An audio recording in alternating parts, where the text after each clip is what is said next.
Dos bombarderos B-52H Stratofortress 3 de la Fuerza Aérea de los Estados Unidos sobrevolaron este miércoles el noroeste de Curazao, próximo a la franja costera occidental de Venezuela, según registros de la plataforma Flight Radar 24. La administración de Donald Trump ha asegurado que realizar redadas y detenciones contra inmigrantes ilegales durante la Copa Mundial 2026 a desarrollarse en Estados Unidos no está descartada, según aseguró Andrew Giuliani, jefe del grupo de trabajo de la Casa Blanca para la cita deportiva. La administración no flexibilizará su política durante la Copa del Mundial. El Kremlin declaró el martes que no se alcanzó ningún compromiso sobre la cuestión clave del territorio de Ucrania durante el encuentro entre el presidente ruso Vladimir Putin y el emisario estadounidense Steve Witkoff, pero consideró que la reunión fue útil.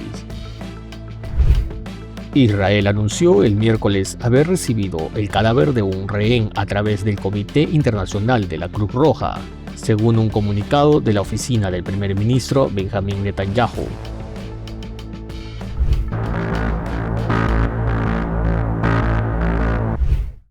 Dos bombarderos B-52H Stratofortress 3 de la Fuerza Aérea de los Estados Unidos sobrevolaron este miércoles el noroeste de Curazao, próximo a la franja costera occidental de Venezuela, según registró la plataforma Flight Radar 24. Las aeronaves diseñadas para misiones de largo alcance y capaces de transportar hasta 32.000 kilómetros de armamento convencional y nuclear fueron detectadas operando en la región caribeña en horas de la mañana.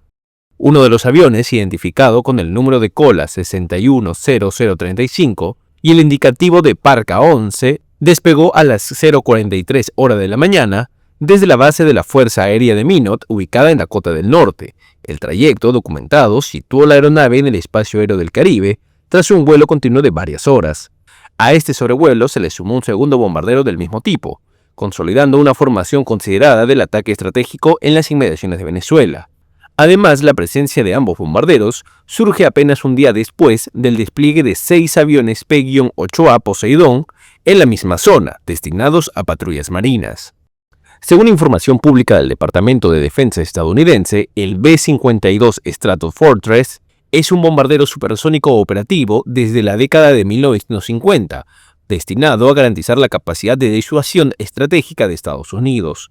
Los aparatos están equipados para aportar armamento nuclear o convencional y se han utilizado en ejercicios recientes enfocados en la vigilancia y en la respuesta frente a amenazas regionales. Hasta el momento, el régimen chavista de Nicolás Maduro en Venezuela no ha emitido ningún comunicado oficial sobre el sobrevuelo de bombarderos estadounidenses. En ocasiones anteriores, el Ministerio de Defensa de Venezuela calificó estos movimientos como provocaciones y denunció amenazas a su soberanía. La movilización de bombarderos y patrullas marítimas estadounidenses también se genera después de que el Pentágono confirmara la existencia de planes de contingencia en Venezuela ante una eventual huida de Nicolás Maduro y de declaraciones del presidente Donald Trump, quien advirtió sobre posibles acciones militares incluso terrestres en caso de que continúe el flujo de narcotráfico atribuido a embarcaciones en la zona. Como se sabe, el gobierno estadounidense mantiene vigente una recompensa de $50 millones por información que conduzca al arresto o condena de Maduro, y de hasta 10 millones por varios de sus colaboradores, incluidos el ministro de Defensa y presidente del Tribunal Supremo. El gobierno de Colombia rechazó este martes cualquier amenaza de agresión externa, en respuesta a las declaraciones del presidente de Estados Unidos, Donald Trump, quien dijo que cualquier país que trafique drogas hacia Estados Unidos está sujeta a un ataque. El Ministerio de Relaciones Exteriores de Colombia dijo en un comunicado que recibe con gran preocupación los dichos por Trump. Colombia continúa con el indeclinable compromiso de lucha contra el narcotráfico, abordando el problema de manera integral, equilibrada, multidisciplinaria y con bases en evidencia, respetando los derechos humanos y las libertades fundamentales. La Cancillería hizo un llamado urgente a la fraternidad entre América Latina y el Caribe, para que como pueblos hermanos latinoamericanos prevalezca la unión ante cualquier intento de intervención externa que pretenda socavar la soberanía. La preocupación del gobierno de Gustavo Petro se intensificó luego que, en una reunión con su gabinete de seguridad, Trump mencionó a Colombia cuando se le pidió detalles sobre posibles ataques contra narcotraficantes. Si entran a través de cierto país o cualquier país, o si creemos que están construyendo fábricas para fentanilo o cocaína. Escucho que Colombia está fabricando cocaína, tiene plantas de fabricación de cocaína. Cualquiera que esté haciendo eso y vendiéndolo a nuestro país está sujeto a ataque. Poco después, Petro advirtió a la Casa Blanca que no amenace la soberanía colombiana, porque esto podría ser considerado como un acto de guerra. Sin embargo, el mismo Petro, en este mensaje, invitó a Trump a Colombia para que compruebe con sus propios ojos la implementación de la política contra el narcotráfico. El Parlamento de Venezuela avanzó el martes en la derogación de la ley de adhesión al Estatuto de Roma en medio de una investigación contra el gobierno de Nicolás Maduro por delitos de lesa humanidad. La iniciativa sigue al anuncio de la Fiscalía de la Corte Penal Internacional de cerrar su oficina en Caracas por falta de un progreso real en el caso. La Corte Penal Internacional abrió una investigación por el trato de las autoridades durante las protestas de 2017 que dejaron unos 200 muertos. Esto es una decisión clave en un momento en que toda la democracia venezolana, todas las instituciones de la democracia venezolana tienen que actuar unidas y todas las fuerzas políticas y todas las fuerzas sociales tienen que actuar en unidad porque se trata de la defensa de la soberanía, se trata de la defensa de la nación. Venezuela suscribió el Estatuto de Roma en 1998 y lo ratificó en ley en 2000. La revocatoria de esta ley no se traduce inmediatamente en la denuncia del Tratado Internacional. El gobierno debe notificar por escrito su decisión al secretario general de Naciones Unidas y la denuncia solo entrará en vigor un año después.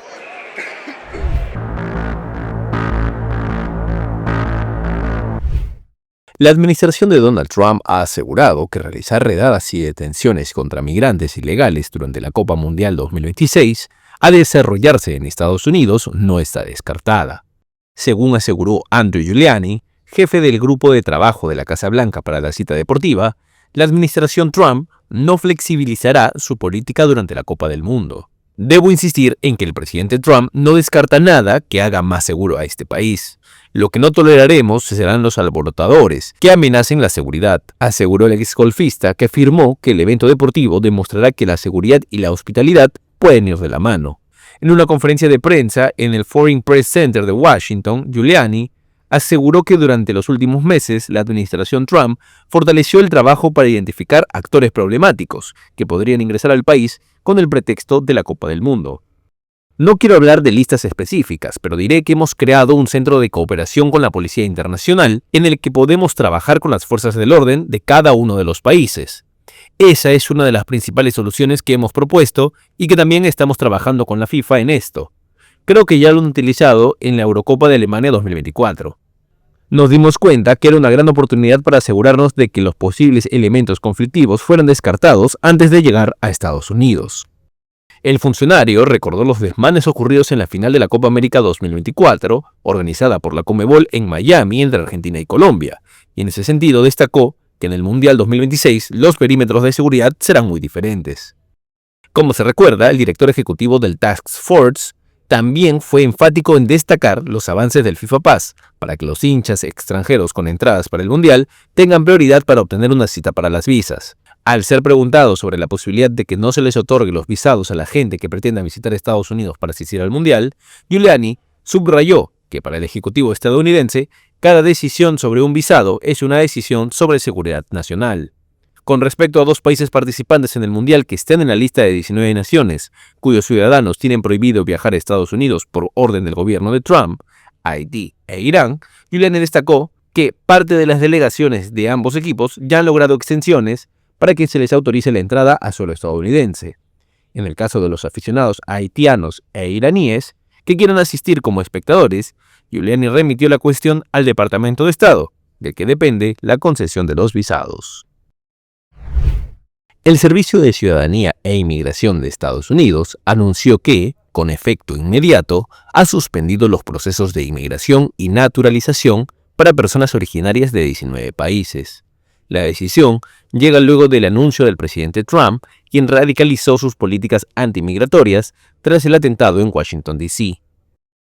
Los ciudadanos de Venezuela, Cuba, Haití, Afganistán, Irán, Siria, Somalia, Sudán, Yemen, Birmania, Burundi, Chad, República del Congo, Guinea Ecuatorial, Eritrea, Laos, Libia, Sierra Leona, Togo y Turkmenistán son los que serán afectados tras este anuncio oficial. Se trata de las mismas naciones a cuyos ciudadanos se les prohibió viajar al territorio estadounidense, como parte de los cambios radicales de la legislación migratoria. La administración Trump ha intentado justificar esta medida tras calificar a esos países como de alto riesgo.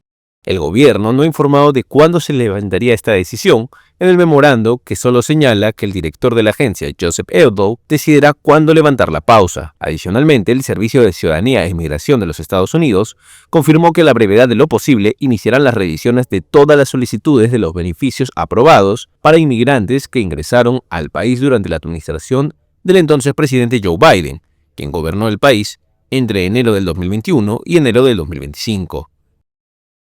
En vista de las preocupaciones identificadas y la amenaza al pueblo estadounidense, el Servicio de Ciudadanía e Inmigración de Estados Unidos ha determinado que es necesaria una nueva revisión exhaustiva, una posible entrevista y una nueva revista de todos los extranjeros procedentes de países de alto riesgo que ingresaron a Estados Unidos a partir del 20 de enero del 2021, declaró la agencia. Esta agencia indicó además que en un plazo de 90 días crearía una lista priorizada de inmigrantes para su revisión y, de ser necesaria, su remisión a las autoridades migratorias y otras agencias del orden público. Como se sabe, desde su retorno a la Casa Blanca, Trump ha priorizado aún más las aplicaciones de leyes antimigratorias, enviando agentes federales a las principales ciudades estadounidenses y rechazando a los solicitantes de asilo en la frontera entre Estados Unidos y México.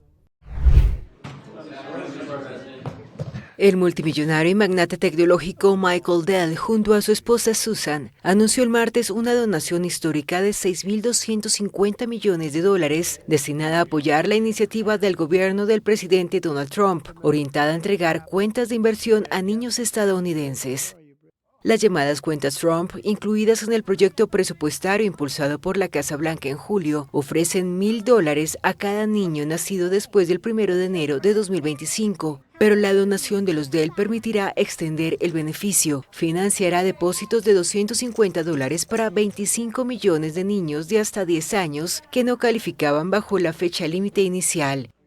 Durante la ceremonia en la Casa Blanca, el presidente Trump destacó el impacto que esta contribución tendría en el futuro financiero de millones de familias.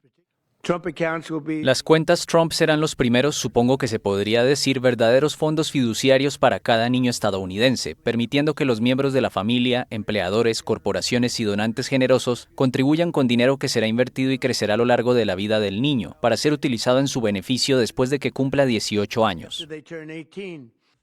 Michael Dell afirmó que estas cuentas buscan enseñar a los menores a ahorrar desde temprana edad, mientras que Susan Dell aseguró que se trata de la mejor inversión en los niños. Las cuentas podrán ser retiradas una vez que los beneficiarios cumplan 18 años.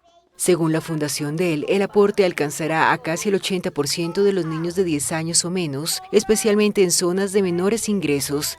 Las cuentas para recién nacidos forman parte del paquete de impuestos y gastos promovido por Trump, que también contempla fondos para su plan de deportaciones y recortes en programas de salud y bienestar.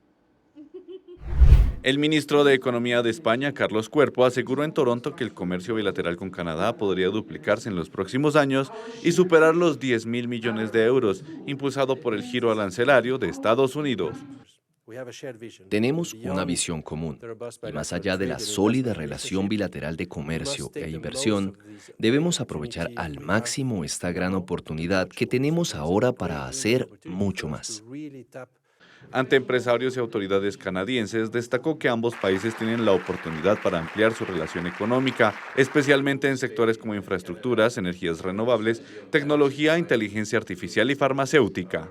Cuerpo defendió el atractivo económico de España, que prevé crecer un 2.9% en 2025 según el FMI, y recordó que empresas españolas lideran proyectos globales por más de 75.000 millones de euros.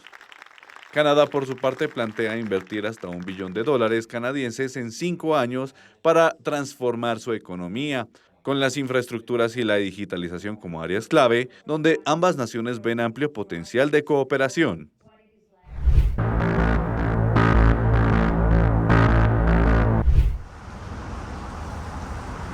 Una reunión de casi 5 horas entre el presidente ruso Vladimir Putin y el enviado estadounidense Steve Witkoff en Moscú dejó claro que, pese a los avances, persisten profundas diferencias sobre el futuro territorial de Ucrania. El Kremlin confirmó el lunes que no se alcanzó ningún compromiso, aunque calificó el encuentro como útil y constructivo. Hasta ahora no hemos encontrado un compromiso, pero algunas soluciones estadounidenses parecen más o menos aceptables y podemos discutirlas. Witkoff y el yerno de Donald Trump, Jared Kushner, discutieron en la capital rusa la propuesta estadounidense para poner fin al conflicto más sangriento en Europa desde la Segunda Guerra Mundial, un plan revisado en coordinación con Kiev. La reunión ocurre en un momento crítico, mientras Ucrania enfrenta escándalos internos y una nueva ola de ataques rusos con drones y misiles. Durante una visita a Irlanda, el presidente Volodymyr Zelensky insistió en que cualquier solución debe respetar la integridad de su país. Toda la presión sobre Rusia debe mantenerse para que Rusia no crea que será recompensada por esta guerra con tierras ucranianas robadas o con miles de niños ucranianos secuestrados. Kiev considera que ninguna decisión puede tomarse sin su participación. Aún así, Estados Unidos y Rusia podrían reunirse nuevamente con una delegación ucraniana este miércoles, posiblemente en Bruselas. Mientras tanto, Europa teme quedar al margen y que Washington y Moscú pacten concesiones que afecten su seguridad o fuercen a Ucrania a hacer concesiones injustas. En ese contexto, Putin reiteró su postura frente a Occidente. No estamos planeando ir a la guerra con Europa, pero si Europa quiere y comienza, estamos listos ahora mismo. No puede haber dudas al respecto. La única pregunta es, ¿qué exactamente? Si Europa de repente comienza una guerra con nosotros, creo que todo terminará rápidamente. Esto no es Ucrania. Con Ucrania estamos actuando de manera quirúrgica, cuidadosamente y con precisión. En el terreno, las fuerzas rusas lograron en noviembre su mayor avance en el frente ucraniano en un año, según el análisis de la AFP de datos del Instituto Estadounidense para el Estudio de la Guerra, que trabaja con el Critical Threats Project. También en noviembre, Rusia lanzó más misiles y drones en sus ataques nocturnos contra Ucrania que el mes anterior, con un total de 5.660 misiles y drones de largo alcance. La presidenta del Banco Central Europeo, Christine Lagarde, advirtió este miércoles que cualquier plan de financiación para Ucrania debe respetar tanto la legalidad internacional como la estabilidad del sistema financiero europeo. Durante su intervención ante el Parlamento Europeo, Lagarde dejó claro que el organismo a su cargo no actuará como garante final del préstamo que la Comisión Europea propone otorgar a Ucrania con fondos procedentes de activos rusos congelados. Y es que, de acuerdo con la propuesta, se contemplan dos vías: un préstamo respaldado por los beneficios generados por activos rusos inmovilizados, mayoritariamente gestionados por Euroclear, una firma con sede en Bélgica, y la emisión de deuda conjunta con la Unión Europea con aval comunitario. En este sentido, Lagarde subrayó que Euroclear es un nodo clave del sistema financiero global, con más de 40 billones de euros en activos, y si Rusia exige el reembolso de estos fondos, podría generarse un riesgo de inestabilidad financiera. Por eso, Lagarde insistió en que el mecanismo de garantías no vulnere los tratados europeos ni comprometa a las autoridades belgas de forma unilateral. Y aunque la última palabra la tendrán los líderes europeos, el Banco Central Europeo seguirá alertando sobre cualquier posible inestabilidad.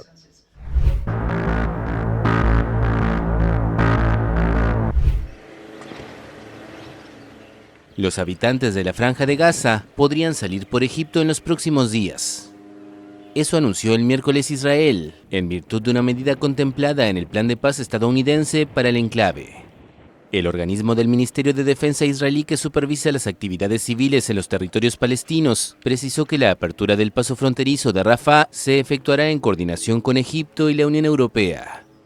El ejército israelí tomó el control del lado palestino de este paso fronterizo en mayo de 2024, alegando que estaba siendo utilizado con propósitos terroristas y para la entrada de armas.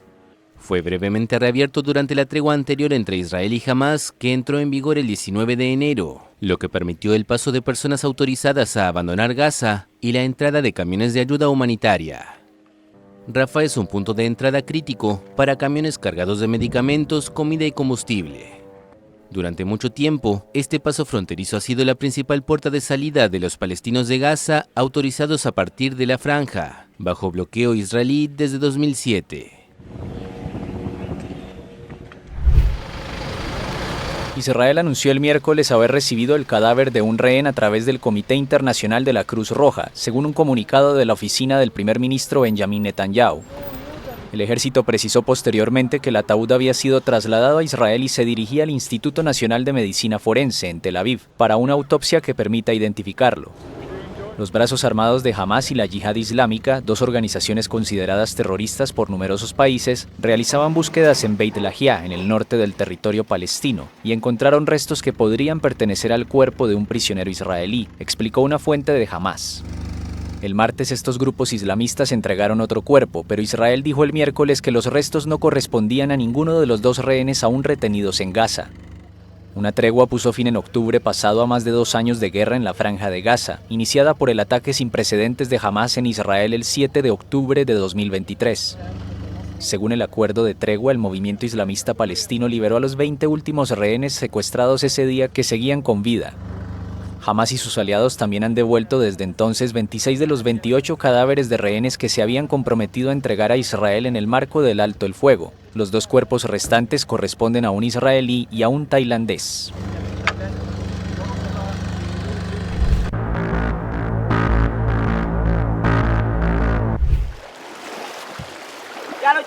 El balance de víctimas por las inundaciones en Asia superó el miércoles 2.500 muertos.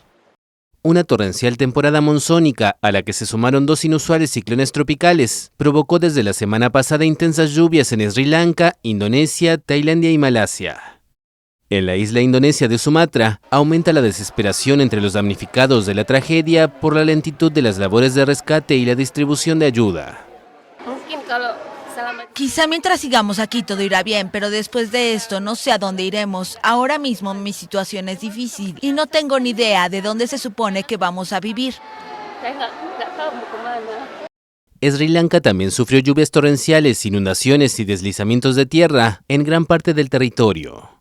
Mientras algunas de las regiones más afectadas siguen siendo en gran parte inaccesibles, en las afueras de la capital Colombo se llevaban a cabo tareas de limpieza. No estoy segura de qué pasó con mi casa. El sistema eléctrico podría estar dañado, las paredes podrían tener grietas y todo eso necesitará reparaciones. Es posible que toda la estructura se haya debilitado. El comisionado general de Servicios Esenciales estimó que se necesitarán entre 6.000 y 7.000 millones de dólares para la reconstrucción. El expresidente de Honduras, Juan Orlando Hernández, no se plantea regresar inmediatamente a su país, tras ser indultado por Donald Trump. Así lo indicó su esposa, Ana García, durante una entrevista con la AFP en su casa de Tegucigalpa. Cuando Juan Orlando salió de la presidencia, en el 2022, nuestro mayor anhelo era tener una vida muy privada, tener una vida en gracias, allá en la tierra natal de él, poder dedicarnos a nuestra profesión. Ahora pues tenemos que replantearnos muchas cosas. La situación para él no es fácil debido a la inseguridad, a las amenazas que él tiene en su vida, al discurso de odio permanente que ha tenido este gobierno contra él. Poco después de dejar la presidencia, Hernández fue extraditado a Estados Unidos en abril de 2022 por el gobierno izquierdista de Xiomara Castro. García considera una injusticia la condena de 45 años de cárcel proferida en 2024 contra su esposo por haber ayudado a introducir cientos de toneladas de drogas a Estados Unidos en alianza con capos como el mexicano Joaquín El Chapo Guzmán. La entrevistada culpa al exmandatario demócrata Joe Biden y a los narcos que el gobierno de Hernández extraditó entre 2014 y 2022. Hoy el mundo sabe, desde el hombre más informado del mundo, el presidente Donald Trump, que lo que se hizo contra Juan Orlando fue un acto de injusticia por un gobierno del expresidente Biden, y él ha puesto un remedio a eso a través de este perdón completo y total. Trump anunció el indulto como parte de sus esfuerzos para ayudar al candidato conservador Nasri Asfura en las presidenciales de Honduras del domingo pasado. Asfura, del Partido Nacional, al igual que Hernández, está en empate técnico con Salvador Nasralla, del Partido Liberal. En Honduras, la tensión electoral volvió a escalar el martes tras la reanudación del conteo de votos de unas presidenciales marcadas por la incertidumbre. El presentador de televisión Salvador Nasrallah tomó una leve ventaja frente al empresario Nasri Asfura, candidato respaldado directamente por Donald Trump. Con el 69% de las actas escrutadas, Nasrallah sumó 40,16% frente al 39,7% de Asfura. A pesar de todos los inconvenientes, a pesar de todo lo que han hecho para enturbiar el proceso, nombrando al mismo que nos robó las elecciones del 2017 como representante del partido de Juan Orlando Hernández, a pesar de todo eso, tenemos una ventaja en este momento de 2.382. Asfura compite por la presidencia por segunda ocasión, tras su derrota en 2021 frente a Xiomara Castro, mientras que Nasrallah lo hace por tercera vez en un proceso marcado por presiones externas. En medio del ambiente tenso, Trump advirtió sobre consecuencias graves si alguien cambiaba los resultados. El Consejo Nacional Electoral justificó la paralización del escrutinio, alegando problemas técnicos y prometió ofrecer resultados definitivos y legítimos. Pero la tensión aumentó cuando Estados Unidos anunció el indulto del expresidente Juan Orlando Hernández, condenado a 45 años por narcotráfico. La decisión sorprendió incluso dentro de Honduras, generando reacciones inmediatas. Hoy el mundo entero se da cuenta que así como lo hicieron con el presidente Donald Trump, el mismo Distrito Sur, el mismo fiscal, se encargó de crear un caso político. Aquí no se buscaba justicia, se buscaba desde un acuerdo político. El indulto desató críticas y alimentó aún más la polarización en un país donde el 60% de la población vive en pobreza. En este contexto, los comicios generales representaron además un revés para la izquierda. Su candidata, la abogada de 60 años Rixi Moncada, del Partido Libre, quedó más de 20 puntos por detrás de los dos aspirantes punteros. Mientras Honduras espera los resultados finales, los observadores internacionales llaman a la calma en una contienda que podría redefinir el rumbo político del país. Decenas de migrantes indocumentados que intentaban salir de Chile se dispersaron durante el fin de semana por la frontera de Arica, luego de que Perú negara permitirles el paso. La mayoría, ciudadanos venezolanos, buscaba abandonar el país tras el anuncio del candidato de ultraderecha, José Antonio Kast, quien ha propuesto deportaciones masivas si gana el balotaje del 14 de diciembre frente a la izquierdista Janet Jara. Las personas en situación irregular se concentraron en la denominada Línea de la Concordia, una zona militarizada donde el gobierno peruano declaró estado de emergencia para evitar el ingreso irregular de migrantes que intentaban dejar Chile. Muchos pasaron días varados bajo el sol, comiendo apenas una vez al día. Han entrado muchos inmigrantes, ya mal, y que tendrían que regularizar o simplemente darle la oportunidad, pero a aquellos que vienen con la maldad, que vienen a hacer otras cosas, a eso pescarlo y a eso sacarlo del país. Porque no nos olvidemos que muchos chilenos están en España, en Venezuela, en Estados Unidos, y ellos han tenido su oportunidad y le ha ido bien allá. ¿Por qué no darle oportunidad a la gente que viene a aportar? Tras el bloqueo peruano, apenas una decena permanecía el domingo en la zona límite. Exhaustos, muchos regresaron a Arica y evitaron hablar con la prensa. Otros aseguran que buscarán apoyo de autoridades chilenas para regresar a Venezuela. Realmente no vienen a hacer ningún aporte al país. No vienen a hacer aportes, solamente vienen a hacer cosas negativas. No es por generalizar, pero es así.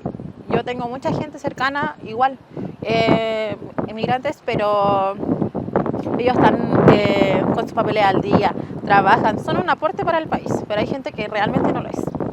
En Chile, el número de migrantes irregulares pasó de 10.000 en 2018 a más de 330.000 en 2024, según el Servicio de Migraciones. La mayoría proviene de Venezuela, tras una larga travesía por varios países de la región. Desde el gobierno chileno aseguran que revisarán cada caso para ofrecer orientación, descartando que exista una crisis fronteriza. Las autoridades sanitarias de Cuba reconocieron que el país atraviesa una situación complicada por la epidemia de dengue y chikungunya, que ya ha dejado 33 fallecidos, 21 de ellos menores, y cuyo avance se prevé desfavorable en las próximas semanas. La viceministra de Salud Pública, Carilda Peña, confirmó un crecimiento acelerado de contagios con más de 39.000 diagnósticos de chikungunya y presencia de dengue en 14 de las 15 provincias. Los reportes oficiales muestran un incremento notable en noviembre y más de 5.700 nuevos casos solo en la última semana, por lo que las autoridades alertaron sobre la alta cantidad de pacientes en cuidados intensivos, en su mayoría menores, aunque sin precisar la evolución actual de dengue. El gobierno reconoció que las cifras son un subregistro debido a que muchos enfermos no acuden a los hospitales por falta de medicamentos.